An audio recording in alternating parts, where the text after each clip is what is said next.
Habiter quelque part, c'est arpenter longuement. On arpente un territoire, les ruelles de sa commune, les 1000 facettes de nos relations, jour après jour. Mais pouvons-nous arpenter autrement, par d'autres voies? Par exemple, par l'histoire et l'imaginaire. C'est à quoi je vous invite dans les Vénages de Bois de la Pierre. Dans les Vénages de Bois de la Pierre est une série de podcasts proposés par la commune et réalisés par Gabriel Tamalet. Bonne écoute.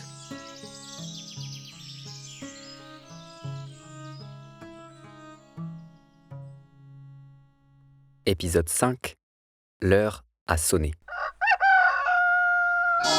En levant les yeux sur le clocher et en observant l'horloge qui est placée, on touche désormais à une histoire plus récente. Nous sommes à la veille de la Première Guerre mondiale. Dans l'extrait du registre des délibérations du 23 mars 1913, il est informé que la commission administrative du bureau de bienfaisance veut bien mettre la somme de 1019 francs pour la réparation urgente de la toiture de l'église et du presbytère, ce qui est accepté à l'unanimité. Dans un même élan, lors de cette assemblée, ce même bureau de bienfaisance veut bien mettre à la disposition de la commune la somme de 1500 francs pour l'acquisition d'une horloge. Mais l'affaire n'est pas gagnée d'avance. Pour pouvoir mobiliser ces fonds, il faut nécessairement l'accord de la préfecture, ce qui donne au maire de l'époque, M. Lacot, l'occasion d'affûter sa plus belle plume. En 2 lettres réitérées avec 4 mois d'intervalle, datées de novembre 1912 et février 1913, il nous offre par celle-ci un témoignage touchant qui nous renseigne à la fois sur les réalités de la commune à cette époque et sur son engagement auprès d'elle. On y voit encore la mobilisation et la solidarité des habitants lorsqu'il est question, collectivement, d'aller couper et débiter en planches 3 grands peupliers situés sur les bords de la Louge pour les réparations de l'église et du presbytère. Voici donc la lettre du 25 novembre 1912. Lettre donc de M. le maire Lacot au préfet. Monsieur le préfet, j'ai l'honneur de vous faire savoir que je suis entré en possession de 2 lettres de rente attribuées au bureau de bienfaisance de Bois de la Pierre, soit 470 francs de rente avec un reliquat de 2519 francs. Au nom des pauvres de la commune, je vous remercie, monsieur le préfet, d'avoir bien voulu nous faire entrer en possession de ces fonds tant désirés. Mais la somme de 462 francs, jointe aux ressources dont nous disposons déjà, est largement suffisante pour soulager toutes les misères qui nous affligent. Aussi, me permettrai-je de vous demander, comme une très grande faveur, l'autorisation de prélever sur le reliquat 1500 francs environ pour l'achat d'une horloge, dont Bois de la Pierre a toujours été dépourvu. Nos ressources ordinaires ne nous permettront jamais une semblable dépense. Nous avons de la peine à équilibrer notre budget. Doter la commune d'une horloge serait une œuvre de bienfaisance pour les pauvres qui n'en ont pas chez eux. De plus, comme nous sommes éloignés de tout centre important et de toute ligne de chemin de fer, personne n'a la véritable heure. C'est une source de discussion et souvent de contestation les jours d'élection, par exemple. Tels sont les motifs principaux, monsieur le préfet, qui militent en faveur de ma demande. Veuillez agréer, monsieur le préfet, l'assurance de ma considération distinguée et de mes sentiments dévoués. Le maire, Lacot. Devant l'absence de réponse du préfet, monsieur Lacot s'adresse alors au sous-préfet, dans sa lettre du 24 février 1913. De monsieur le maire, Lacot, à monsieur le sous-préfet. Monsieur le sous-préfet, j'ai l'honneur de vous rappeler qu'à la date du 15 novembre dernier, j'ai adressé une demande à monsieur le préfet pour obtenir l'autorisation de prélever 1500 francs sur l'excédent de 2519 francs provenant des 2 titres de rente de 462 francs attribués au bureau de bienfaisance de Bois de la Pierre, et cela pour doter la commune d'une horloge publique. Par la lettre du 4 décembre, vous m'avez fait l'honneur de me faire espérer que ma demande pourrait obtenir satisfaction s'il était démontré qu'elle répond à un besoin des plus réels. Bois de la Pierre est une des rares communes du département qui n'a jamais eu d'horloge. Éloignée de toute voie de communication et de tout centre important, elle en a toujours souffert.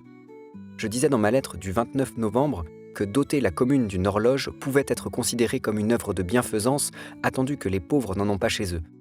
Il faut dire que ceux qui en possèdent une ne sont guère plus avancés. Je constate que chacun a son heure et que plus personne n'a la vraie. De là, une source de discussion et souvent de contestation. Il n'est pas d'élection où il ne se produit quelque contestation à ce sujet. Par suite des travaux des champs, les montres qu'on porte sur soi sont si endommagées, elles sont plus souvent chez l'horloger que chez soi. Les réparations sont une source de fortes dépenses. Combien de malentendus seraient évités avec une bonne horloge publique dont le son s'entendrait sur tout le territoire de la commune ? Les habitations sont très disséminées et la propriété très morcelée. Il n'existe aucun ensemble sur les heures de travail. que de retards involontaires, soit pour commencer, soit pour quitter sa besogne. À tout instant, je vois sur le coteau, au haut d'une perche, des signaux qui invitent les travailleurs de la plaine à rentrer. Mais aussi, que d'affaires manquées. L'un perd un temps précieux en se rendant trop tard pour prendre le train, l'autre arrive à chaque instant trop tard, et le voilà réduit à rebrousser chemin. Lorsque j'entends dire « Je n'ai pas vendu ou acheté à telle ou telle foire parce que je suis arrivé trop tard », je ne crois pas devoir m'étendre davantage pour démontrer combien ma demande est fondée. S'il lui est donné satisfaction, je puis affirmer que la population de Bois-de-la-Pierre en sera heureuse et reconnaissante. Je regrette, monsieur le sous-préfet, que la demande d'une horloge ne soit pas la seule que j'ai à formuler. J'ai été vraiment effrayé quand je me suis rendu compte de l'état des toitures de l'église et du presbytère, de cette dernière surtout, qui menace ruine. Elle doit être refaite à neuf de toutes pièces. À cet effet, et pour diminuer les dépenses, j'ai fait abattre sur le bord de la Louge, dans un petit terrain communal, 3 magnifiques peupliers. Lundi dernier, nous les avons retirés et portés sans frais à la scie, qui s'est transportée dans le pays, afin d'y être débité. J'aurai là, sinon tout le bois nécessaire, du moins la plus grande partie et toutes les grosses pièces. J'éviterai ainsi une dépense d'environ 300 francs pour l'achat de bois. L'église, fort bien conservée jusqu'à présent, date de 1862-1863. Jamais il n'a été fait de réparation à la toiture, aussi est-elle en très mauvais état. Mais là, j'espère que le bois existant pourra être conservé. Bien que nous n'ayons pas de prêtre à Bois-de-la-Pierre qui est desservi par celui de Pessy, nous ne pouvons laisser dépérir ces immeubles. À mon arrivée à la mairie, je me suis préoccupé avant tout de l'école, dont les toitures avaient aussi besoin d'importantes et urgentes réparations. Les dégâts occasionnés par les eaux sont importants. Mais actuellement, nous avons de la peine à équilibrer notre budget. Nous ne pouvons, sans imposer, faire les réparations en faveur du presbytère et de l'église. La population de Bois-de-la-Pierre, et moi-même en particulier, nous vous serions reconnaissants, monsieur le sous-préfet, si vous pouviez nous faire obtenir l'autorisation de disposer du reste des fonds disponibles du bureau de bienfaisance, soit 1019 francs. Cette somme serait suffisante. Au reste, si l'administration préfectorale juge utile de faire visiter les immeubles en question par un architecte départemental, elle me ferait un réel plaisir. Ma demande de prélèvement de fonds sur le bureau de bienfaisance paraîtra peut-être excessive, mais restent intacts les 462 francs de rente sur lesquels jamais un centime ne sera détourné de sa destination. Ces fonds, ajoutés à ceux dont nous disposons déjà, sont plus que suffisants pour Bois-de-la-Pierre. Veuillez agréer, monsieur le sous-préfet, l'assurance de ma considération distinguée et de mes sentiments dévoués. Lacau.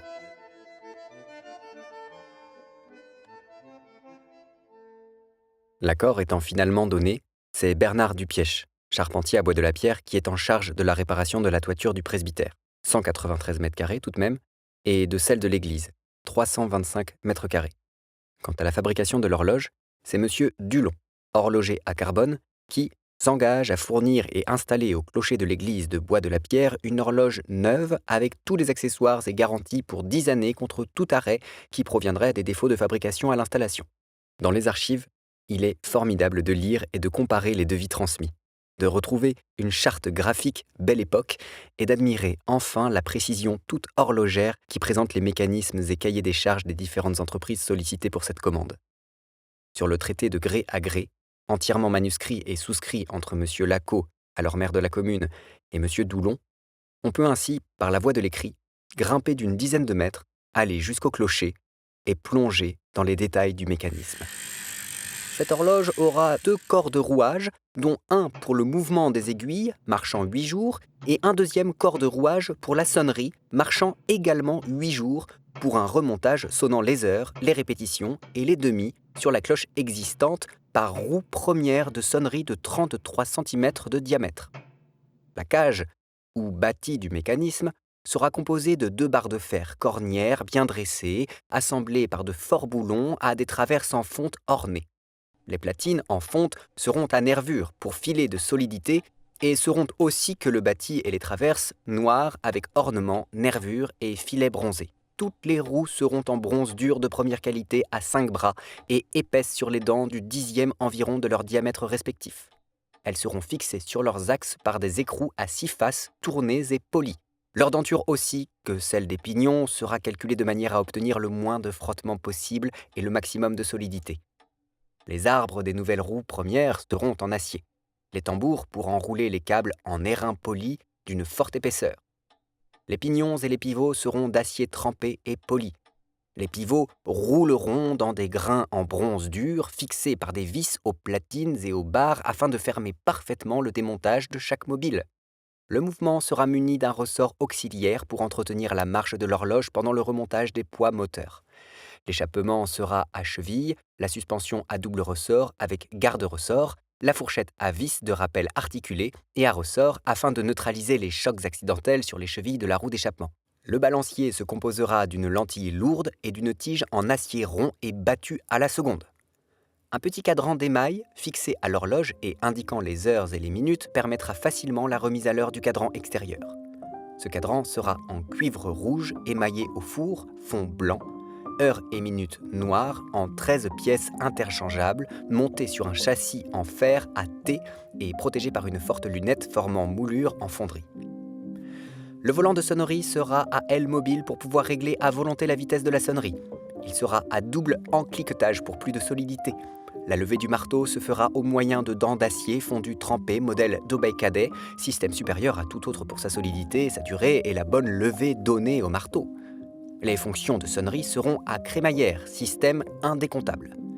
Les roues seront adoucies, les tiges polies avec soin, les pièces de la quadrature limées, polies et moirées, les dents, arrêts de volant et en général toutes les pièces qui ont des frottements et sont susceptibles d'usure seront d'acier trempé et poli. Rien ne sera rivé ni à demeure fixe. La solidité, les proportions et le fin du travail ne laisseront rien à désirer pour une longue durée et un bon fonctionnement. C'est de la poésie, n'est-ce pas ? Accessoires. Une armure en bois de sapin menuiserie soignée, s'ouvrant de 3 côtés, devanture vitrée, permettant de remonter sans ouvrir, traverse chaîne formant intérieurement chevalet, abritant l'horloge contre les intempéries.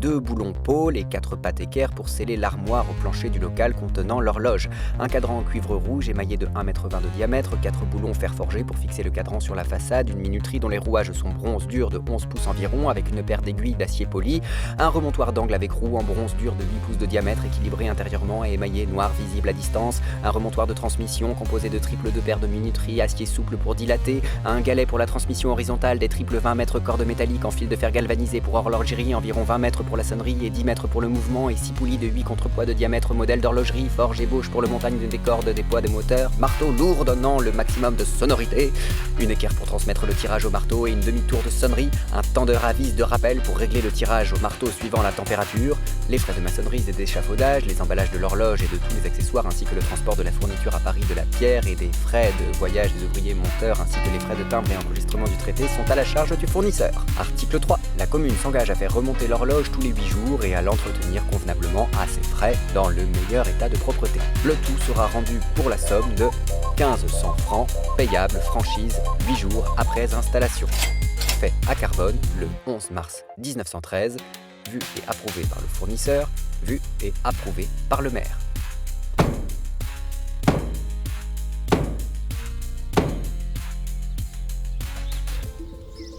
Et c'est ainsi que la cloche sonne à nouveau. Elle nous invite alors à refermer les portes, désormais neuves, on le sait, de l'église et de la vie paroissiale de Bois de la Pierre. Dans le prochain épisode, nous troquerons la cloche de l'église pour celle de l'école.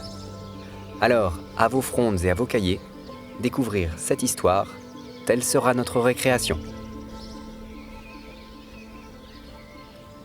C'était Dans les vénages de Bois de la Pierre, une série de podcasts commandée par la commune et réalisée par Gabriel Tamalet.